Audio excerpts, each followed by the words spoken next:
देवियों और सज्जनों, सर्वप्रथम वंदन करते हैं उनके श्री चरणों में जिन्होंने हमें भारतीय संस्कृति से परिचित करवाया, जिन्होंने भारतीय संस्कृति के ओजस्वी, उसके मूलभूत सनातन धर्म को हमारे भीतर प्रकट कर दिया, जिन्होंने अपने हर प्रयास से हमारे भीतर उस भारतीयता को सींचा है। आइए उन महान सद्गुरु के श्री चरणों में सर्वप्रथम अपना वंदन अर्पित करते हैं। बोलिए संस्कृति उन्नायक सद्गुरु सर्वश्री आशुतोष महाराज जी की, क्रांति पुरोधा युग सृष्टा सद्गुरु सर्वश्री आशुतोष महाराज जी की, सच्चे दरबार की, भारत माता की, भारतीय संस्कृति की। आप सभी को इस भारतीय नववर्ष की सर्वप्रथम हार्दिक शुभकामनाएं। और इस नववर्ष महोत्सव में अभी अभी भारतीय स्वतंत्रता संग्राम के उस प्रसंग को हमने देखा, उस चैप्टर को अभी हमने देखा, एक ऐसा आंदोलन जिसने संपूर्ण स्वतंत्रता संग्राम को प्राण दिए थे। और विलक्षणता इस आंदोलन की यह थी कि ये आंदोलन सड़कों पर उतर कर नहीं छेड़ा गया था, मीटिंग्स में बैठ के नहीं छेड़ा गया था, गोष्ठियां करके नहीं छेड़ा गया था, ना ही कोई पॉलिसीज को रच के छेड़ा गया था। ये आंदोलन जिसने उस स्वतंत्रता संग्राम को नव प्राणित कर दिया, ऊर्जावान बना दिया, वो आंदोलन छिड़ा था उस युग के क्रांति दीप ऋषि अरविंद के अंतर्घट से। उन्होंने अपने अंतर्घट में ब्रह्म ज्ञान की ध्यान साधना से उतरकर उस आत्म बल को, उस ब्रह्म तेज को प्रकट किया, जिस ब्रह्म तेज ने विस्तृत होकर भारत माता के ऊपर मंडराती हुई उस कालिमा का, उस असुरता का दलन किया। छोटे छोटे प्रयास, विलक्षण रंग उनमें लगने लगा, विलक्षण कार्य वो करने लगे, और देखते ही देखते वह स्वतंत्रता जो असंभव लगती थी वो संभव हो गई। भक्तों, ऋषि अरविंद ने न केवल अपने ब्रह्म तेज से, अपनी ध्यान साधना से इस भारत को स्वतंत्र करवाया, अपितु जब द्वितीय विश्व युद्ध चल रहा था तो आप जानकर हैरान होंगे कि पांडिचेरी आश्रम में बैठकर ऋषि अरविंद ने पूरे विश्व युद्ध की गति को बदल दिया। सारे राष्ट्र आपस में लड़ रहे थे, उस समय ऋषि अरविंद ने अपनी ध्यान साधना में उतरकर दिव्य दृष्टि से देखा कि विश्व पर हिटलर नाम का संकट मंडरा रहा है, और यदि हिटलर जीत गया तो इस पूरी संस्कृति और सभ्यता का विनाश होगा, इस विश्व का विनाश होगा। उस समय ऋषि अरविंद ने अपनी सकारात्मक ऊर्जाओं का पुंज उसको प्रकट किया। ये वो दौर था जब जर्मनी में होलोकॉस्ट चल रहा था, ज्यूज को जलाया जा रहा था। पेपर्स बताते हैं कि उस समय जर्मनी में नाजी जो थे, नाजी पार्टी के जो लीडर्स थे, अगुवा थे, वह तांत्रिक प्रयोग कर रहे थे। जल की खोज से लेकर देश के बड़े बड़े निर्णय, युद्ध की बड़ी बड़ी नीतियां तांत्रिक प्रयोगों से की जा रही थी। आसुरी शक्तियों का पूरा प्रभाव उस जर्मनी में दिख रहा था, और हिटलर केवल एक व्यक्तित्व नहीं था, एक अलगाववादी सोच, अहंकार से पोषित सोच, विकृत मानसिकता जो केवल और केवल मात्र खत्म करना जानती थी, उसका नाम था हिटलर। उसका प्रतिनिधि बना हुआ था। वो चाहता था कि जर्मन्स की सत्ता पूरे विश्व पर छा जाए।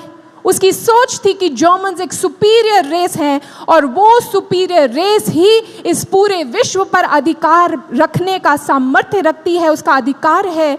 और इसलिए एक न्यू वर्ल्ड ऑर्डर क्रिएट किया जाए जहां पर ना ही कोई एशियंस हो, ना ही यूरोपियंस हो, बस और बस केवल और केवल मात्र जर्मन्स हो। ऐसी सोच को लेकर वो निकला था उस विश्व युद्ध में। इसे कोई नहीं देख पा रहा था, परंतु ऋषि अरविंद ने अपनी ध्यान साधना में उतरकर अपनी दिव्य दृष्टि से देखा कि हिटलर को जो प्रेरित कर रहा है, जिसे वो अपना भगवान मानता है, जिसके शरण में जाकर हर निर्णय के लिए प्रतीक्षा करता है, वो कोई और नहीं, वो एक असुर है, नकारात्मकता का वो पुंज है, अज्ञानता का वो दैत्य है, जो उसे भ्रमित कर पूरे विश्व का विनाश कर देना चाहता है। और उस समय उनके शिष्य दर्ज करते हैं अपनी किताबों में, निरोध मरण और A.B. पुरानी, उन्होंने दर्ज किया है अपनी किताबों में कि उस समय ऋषि अरविंद ध्यान की गहरी साधना, ध्यान की गहराइयों में उतर जाते थे, एकांत में घंटों घंटों ध्यान करते थे। और फिर वह समय आया जब हिटलर ने एक बहुत बड़ी गलती की। उसने रशिया पर अटैक कर दिया और रशिया के साथ जब युद्ध कर रहा था तो वो समय भी आ गया कि जब उसकी सेना सर्बिया की ठंड को नहीं सह पाई और हिटलर की सेना परास्त हुई और वहीं से जर्मनी का डाउनफॉल शुरू हो गया। द्वितीय विश्व युद्ध में जर्मनी हार गया और हिटलर के सारे मंसूबे, यहाँ तक कि उसका जीवन भी खत्म हो गया। स्थूल दृष्टि से जब लोगों ने इस घटना को पढ़ा, समझने का प्रयास किया, तो वो स्तब्ध रह गए। How is it possible? वो हिटलर ऐसा निर्णय कैसे ले सकता है? लेकिन जब कार्य करने वाली सूक्ष्म चेतना हो तो फिर ऐसी गलतियां हुआ करती हैं। बहुत वर्षों बाद ऋषि अरविंद की प्रथम शिष्या, जिन्हें श्रीमा कहा जाता है, उन्होंने अपनी इवनिंग टॉक्स में इस रहस्य को खोल दिया कि वह हिटलर जो उस असुर की दिशा निर्देश पर हर कार्य करता था, मैंने और श्री अरविंदो ने ध्यान की गहराइयों में उतरकर अपने सकारात्मक पुंज को वहां भेजा और स्वयं उस दैत्य के पहुंचने से पहले जाकर हिटलर को आदेश दिया, now is the time for final victory, go and conquer Russia. मात्र 2 दिनों में हिटलर रशिया पर अटैक करता है और उसका सारा प्लान ध्वस्त हो जाता है, उसका जीवन खत्म हो जाता है। भक्तों, ये है ब्रह्म ज्ञान की ध्यान साधना का प्रभाव। एक छोटे से आश्रम में बैठकर कैसे एक महायोगी पूरे विश्व की चेतना को नियंत्रित कर सकता है और उसका रुख परिवर्तित कर सकता है, ऐसी महान है ब्रह्म ज्ञान की साधना, ऐसा महान है उसका बल। किसी ने ऋषि अरविंद को कहा था, जब वो अलीपुर की जेल से बाहर निकले, लोगों ने ताने कसे और कहा, देखो अध्यात्म ने एक योद्धा को योगी बना दिया है। उस समय ऋषि अरविंद ने उन्हें उत्तर देते हुए कहा था, जो तुम कहते हो कि अध्यात्म ने मुझे योगी बना दिया है, हाँ मैं योगी बन गया हूं, परंतु मैंने अपने अस्त्र शस्त्र त्यागे नहीं हैं।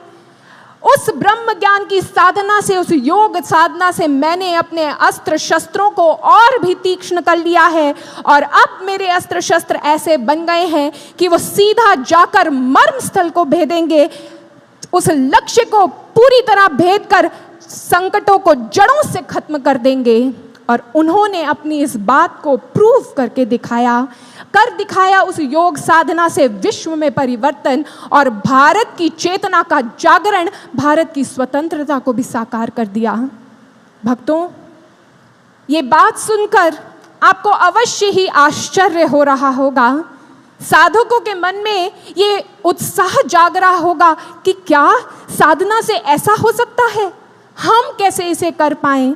लेकिन जो सामान्य बुद्धि से इसको समझने का प्रयास कर रहे हैं, उस सो कॉल्ड इंटेलेक्चुअल्स, उनके मन में ये प्रश्न उठता है, ये असंभव है, हो ही नहीं सकता, कैसे संभव है ये। आज इस तथ्य पर हमें विचार करना है, इन प्रश्नों के उत्तर भी लेकर जाने हैं कि कैसे योग साधना से विश्व की बड़ी बड़ी समस्याओं का समाधान होता है और विश्व की बड़ी बड़ी समस्याओं का समाधान केवल और केवल मात्र पूर्ण रूप से अध्यात्म ही प्रदान कर सकता है। इसके लिए हमें थोड़ा गहन चिंतन करना होगा, ये समझना होगा कि ये पूरे विश्व की संरचना वास्तव में क्या है। हमें ये समझना होगा कि इस विश्व में मानव का क्या रोल है और कैसे ध्यान साधना के प्रयोगों से, ध्यान साधना से इस विश्व का रूपांतरण संभव है। सबसे पहली बात, स्थूल दृष्टि से जब देखते हैं तो ये विश्व जो है स्थूल दिखता है, एक एक पदार्थ पृथक दिखता है, हर एक वस्तु दूसरे से भिन्न लगती है और हमें केवल जड़ता दिखती है।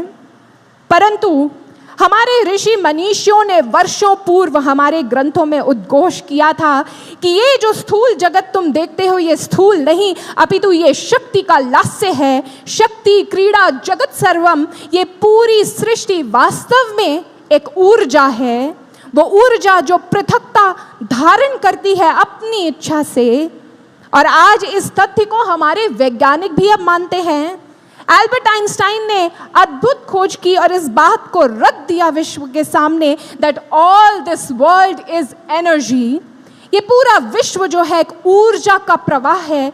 वो एक ही ऊर्जा है जो अलग अलग फ्रीक्वेंसीज पर वाइब्रेट करती है और अलग अलग चीज़ों को, अलग अलग रूपों को आकार दे देती है।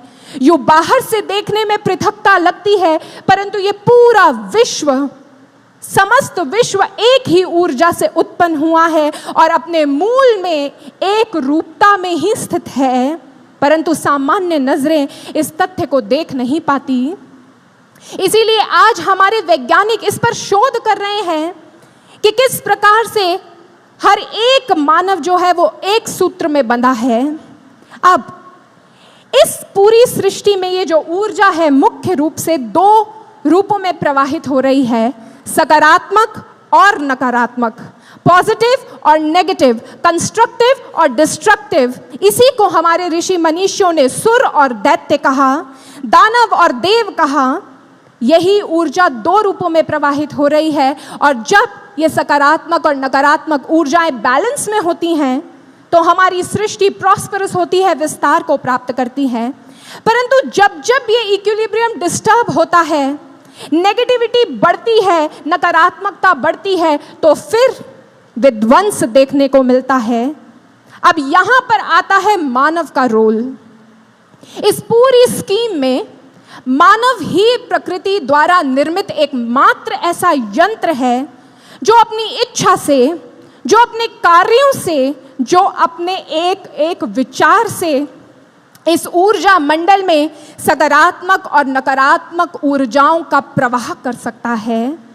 उसकी सोच, उसका कर्म ही इस ऊर्जा मंडल में उस ऊर्जा को छोड़ता है और इस विश्व की चेतना का, इस विश्व की कलेक्टिव कॉन्शियसनेस का निर्माण करता है, इस विश्व को साकार करता है।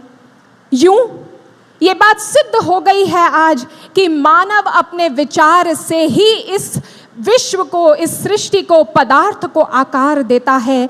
Mind is over matter and mind works over matter. आज तो हम उस समय में आकर खड़े हो गए हैं कि अब स्मार्टफोन्स के बाद ऐसे न्यूरल फोन्स आएंगे जो फोन्स हमारी मन की गति को, मन के विचारों को पढ़ करके हमारे सारे कार्यों को करेंगे। आप सोचोगे कि लाइट ऑन हो जाए और लाइट ऑन हो जाएगी। ऐसे शोध हो चुके हैं, ऐसे शोध मार्केट में आने वाले हैं। विज्ञान भी आज इस तथ्य को मानता है कि मानव ही इस पूरी सृष्टि के रूप को आकार दे रहा है, मानव ही मैटर के फॉर्म को नियंत्रित कर रहा है। यूं ये बात कहना गलत नहीं होगा कि इस विश्व की जो अवस्था है वास्तव में हम सभी के मनों की जो अवस्था है उसी पर यह विश्व की व्यवस्था टिकी है।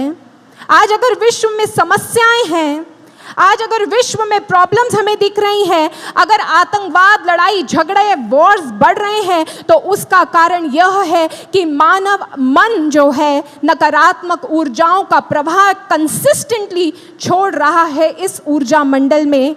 और हमारे वैज्ञानिकों ने इस तथ्य को प्रमाणित किया। उन्होंने इस बात को रीड किया ऑरा साइंस के माध्यम से कि जब मानव ईर्ष्या, द्वेष, दंभ, स्वार्थ ऐसे विचारों में लिप्त होता है तो उसके इलेक्ट्रिकल फील्ड में negative vibrations, low energy waves produce होती हैं और वो नेगेटिव वाइब्रेशंस को विश्व में छोड़ता है। और वहीं जब उसके अंदर पॉजिटिव थॉट्स, प्रेम, सौहार्द, करुणा, क्षमाशीलता, ये सब प्रवाहित होता है। जब वो इसका चिंतन करता है तो वह हाई फ्रीक्वेंसी वेव्स को, सकारात्मक तरंगों को ऊर्जा मंडल में छोड़ता है।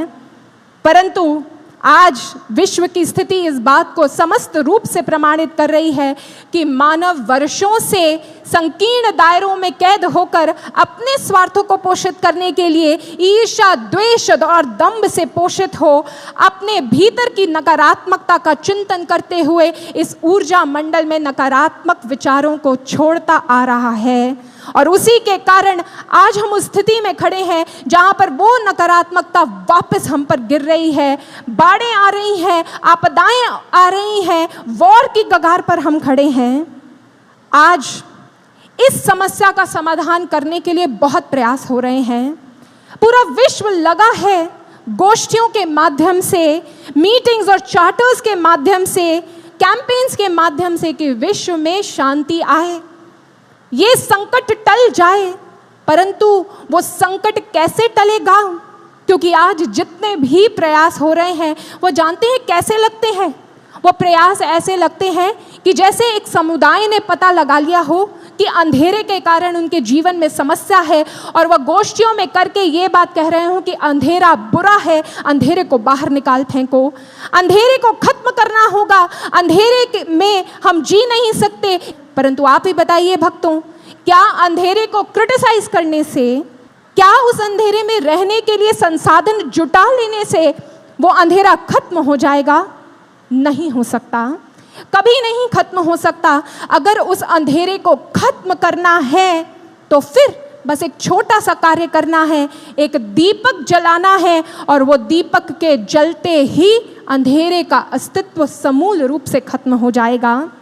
इसीलिए अगर आज इस वसुंधरा को स्वर्ग बनाना है, अगर आज इस धरा को सुंदर बनाना है, शांति में स्थित करना है, तो सद्गुरु सर्वश्री आशुतोष महाराज जी कहते हैं, बनाना है बैकुंठ गर इस धरा को, समर्पण की धुन गुनगुनानी पड़ेगी, अमावस के काले गहन घोर तम में ब्रह्म ज्ञान की लौ जलानी पड़ेगी।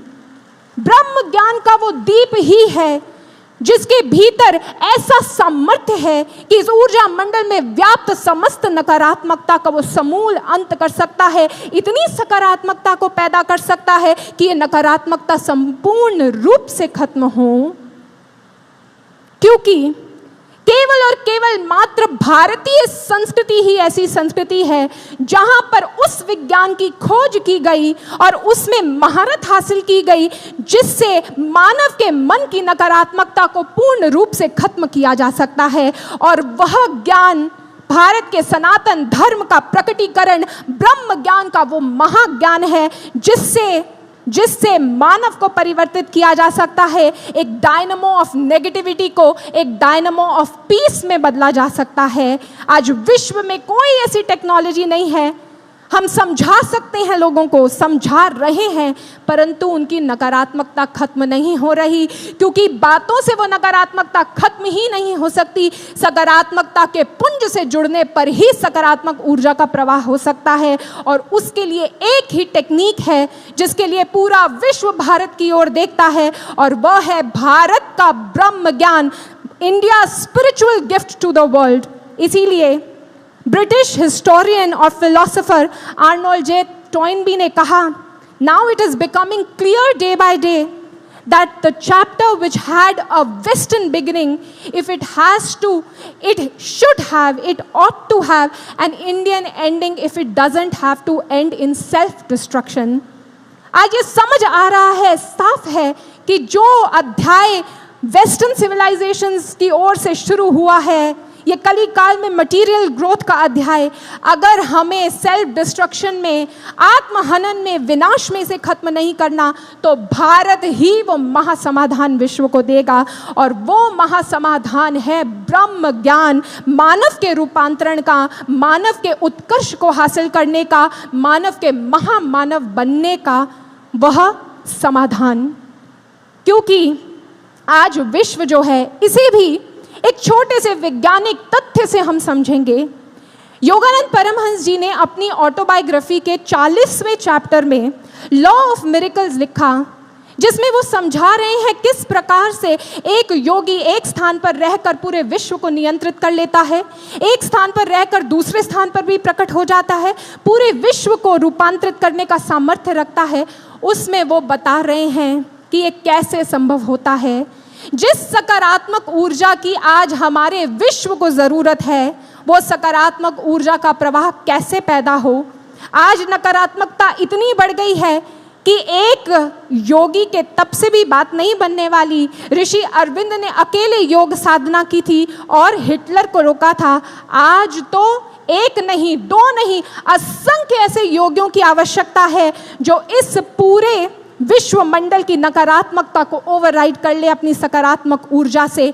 तब ही होगा युग का परिवर्तन। और भक्तों, ये हमारा सौभाग्य है और गर्व का विषय है हमारे लिए कि सद्गुरु सर्वश्री आशुतोष महाराज जी का महान सानिध्य हमें प्राप्त हुआ है, जिन्होंने न केवल हमारे भीतर उस ब्रह्म ज्ञान को रोपित किया, अपितु योग की परम अवस्था समाधि को भी हमारे समक्ष स्वयं समाधि धारण करके रख दिया।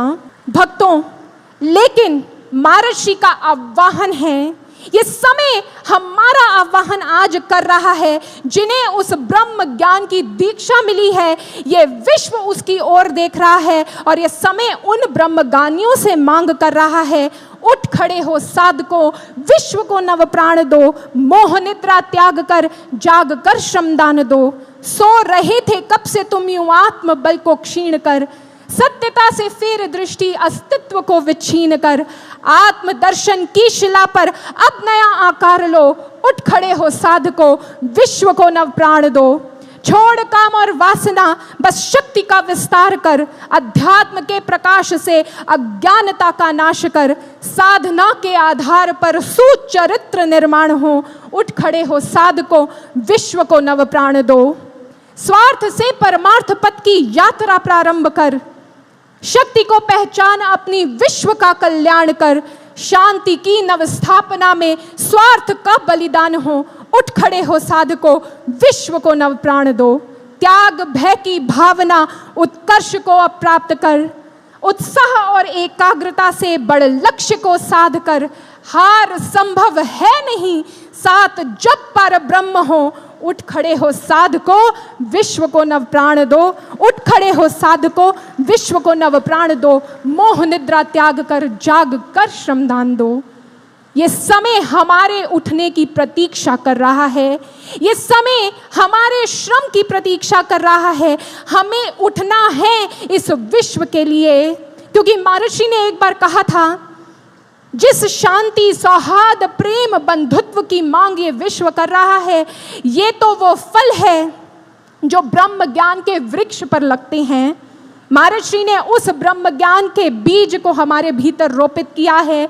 और महाराज जी का बार बार ये कहना कि साधना करो, वो इसलिए कि जब हम अपने अंतर घट में उतर कर अपने जीवन को साध लेंगे, स्वयं को साध लेंगे, अपने घट में उतर कर उस परम चेतना के साथ एकाकार को स्थापित करेंगे, हमारे भीतर ही जब वो ब्रह्म ज्ञान का वृक्ष पल्लवित होगा, तो ये विश्व एकता, सद्भावना, बंधुत्व इन सब को प्राप्त करेगा। आज हमें संगठित होना है इस विश्व को उस ऊर्जा को प्रदान करने के लिए, क्योंकि वर्षों पहले कुछ फिलोसोफर्स ने एक तथ्य को खोजा। वो तथ्य उन्होंने कितना सिद्ध किया ये तो मैं नहीं जानती, लेकिन ये तथ्य हमसे कुछ ज़रूर कह रहा है।